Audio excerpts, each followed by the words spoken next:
Hello and welcome to Alex TV. Thank you very much for you as continued to support our channel. Subscribe, like and share. So on breaking news is that Raila Odinga grave site becomes the most visited grave in the world.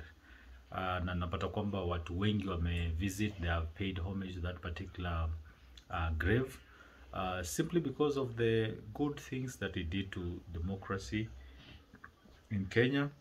He was very instrumental in the making of the 2010 constitution. Before that, we had the 2005 referendum. He played a pivotal role. Together with the committee of experts, they were given that mandate to come up with what you're calling as the new constitution, which was promulgated on 27th of August 2010. In regards to this, after his demise, it has been 3 weeks since he was laid to rest. May his soul rest in eternal peace. And we're being told that his grave has become the most visited in the world. Na tunaambiwa kwamba it's like 10,000 tons of flowers have been laid at his grave.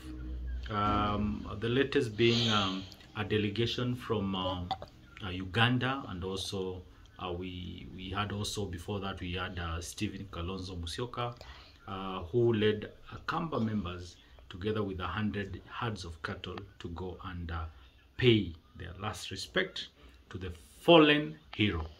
And it's in this regard that we still pay homage and tribute to the late fallen hero Raila Odinga, and we pray that at this particular moment, may the soul of our departed leader rest in eternal peace. And we pray that Kenya will continue in that trajectory of democracy and championship.